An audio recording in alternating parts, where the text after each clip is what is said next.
Assalamualaikum warahmatullahi wabarakatuh. Perkenalkan, saya Dina Eka Agusti dengan NIM 2204 2106, Departemen Ilmu Administrasi Negara, Fakultas Ilmu Sosial, Universitas Negeri Padang. Pada kesempatan kali ini, saya akan membahas mengenai kepemimpinan guna memenuhi tugas mata kuliah kepemimpinan yang diampu oleh Ibu Dr. Nora Eka Putri, SIP, MSI. Dan pada kesempatan kali ini, saya akan membahas mengenai pertemuan pertama, yaitu konsep dasar kepemimpinan. Adapun indikator yang akan kita bahas, yang pertama yaitu definisi dan ruang lingkup kepemimpinan, yang kedua mengenai sejarah dan teori kepemimpinan, dan yang terakhir mengenai mitos-mitos kepemimpinan. Definisi dan ruang lingkup kepemimpinan.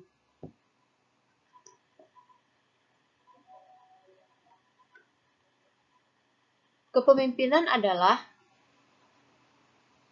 aktivitas para pemegang kekuasaan dan pembuat keputusan. Dalam pengertian luas, kepemimpinan dapat didefinisikan sebagai berikut.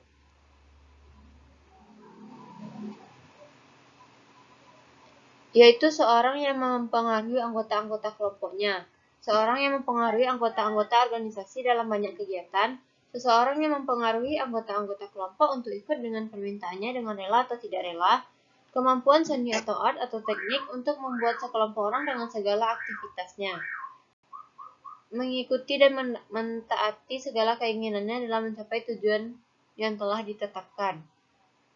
Sedangkan definisi kepemimpinan menurut Robbins, kepemimpinan adalah kemampuan mempengaruhi kelompok menuju tercapainya sasaran. Artinya, seorang pemimpin harus mampu memberikan pengaruh, bukan hanya untuk arahan atau perintah, langsung saja untuk mencapai tujuan organisasi. Sedangkan menurut Atmo Sudirjo, kepemimpinan dapat dirumuskan sebagai suatu kepribadian seseorang yang mendatangkan keinginan pada kelompok orang-orang untuk mencontohnya atau mengikutinya, atau yang memancarkan suatu pengaruh yang tertentu, suatu kekuatan yang sedemikian rupa sehingga membuat sekelompok orang-orang mau melakukan apa yang dikehendakinya.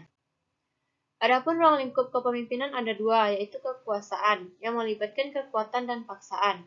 Yang kedua ada wewenang, merupakan bagian dari kekuasaan yang cakupannya lebih sempit. Selanjutnya materi kedua mengenai sejarah dan teori kepemimpinan.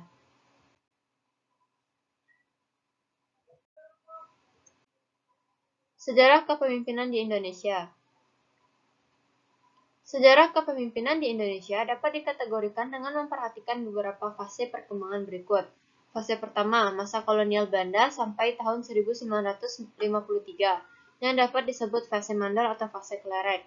Masa ini adalah sebagai masa primadona administrasi, di mana administrasi memegang peran penting. Fase kedua, tahun 1953 sampai dengan tahun 1980. Dalam fase ini disebut sebagai fase perkembangan administrasi dan manajemen. Pada era ini, ilmu administrasi sangat populer di Indonesia, yang ditandai dengan adanya akademi-akademi administrasi dan kesekretariatan. Fase ketiga pada tahun 1980 sampai saat ini, yang dapat disebut sebagai fase kepemimpinan baru atau fase kepemimpinan global. Fase ini diawali dengan adanya upaya mengembangkan ilmu yang disebut manajemen sumber daya manusia atau human resources management, yang dibedakan dengan personal management pada era sebelumnya. Pada sisi lain, secara umum terlihat bahwa bidang studi kepemimpinan mulai marak berkembang dalam masyarakat Indonesia, yang tersebar dari bidang umum sampai pada bidang-bidang khusus.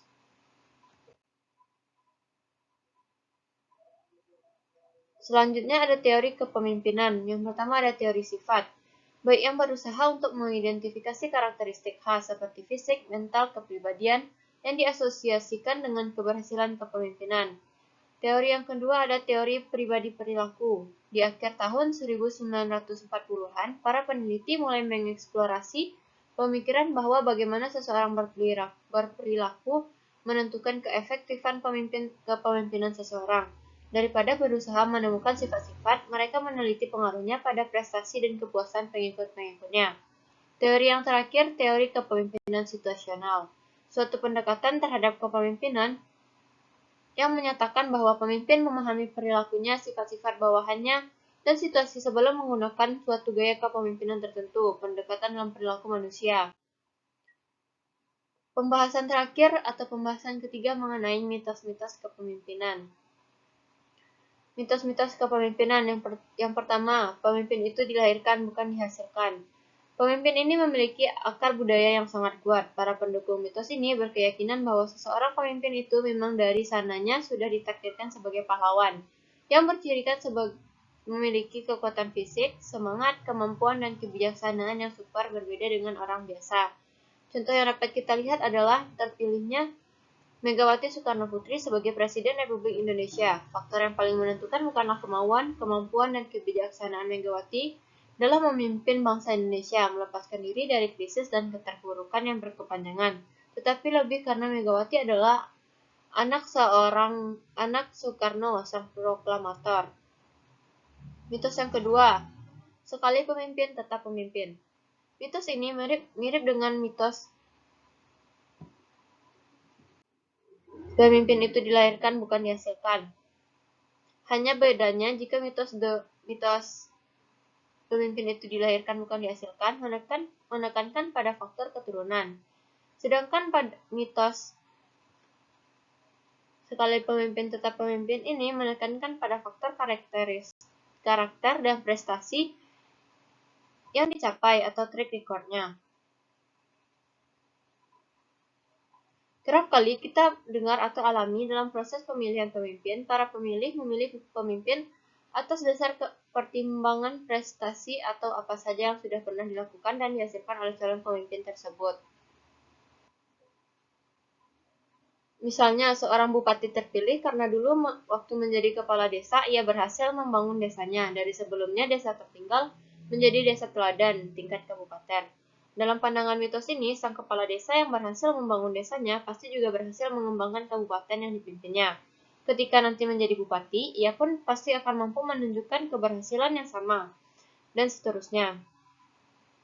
Pada hakikatnya, mitos ini tidak selamanya benar, karena keberhasilan seseorang termasuk pemimpin sebenarnya tergantung pada situasi dan kondisi yang ada. Jadi, keberhasilan seseorang pemimpin pada masa lalu dalam jabatan dan pekerjaannya dulu dipengaruhi oleh kondisi dan situasi yang ada pada saat itu.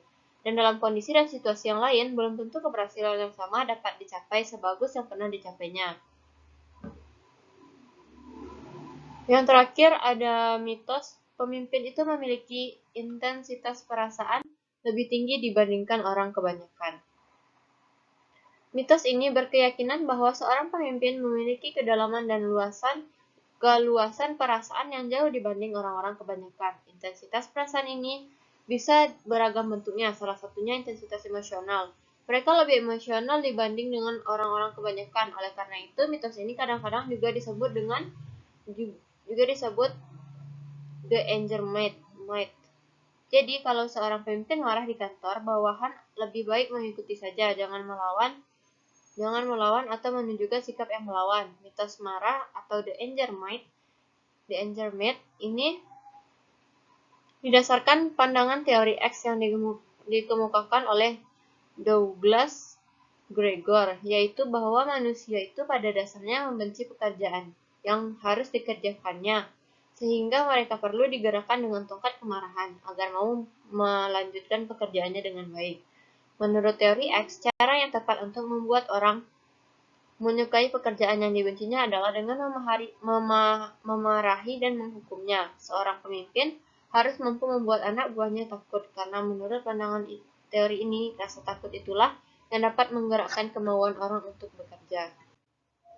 Sekian pembahasan materi pertama dari saya. Apabila ada kesalahan, mohon dimaafkan. Wabillahi taufiq wal hidayah. Assalamualaikum warahmatullahi wabarakatuh.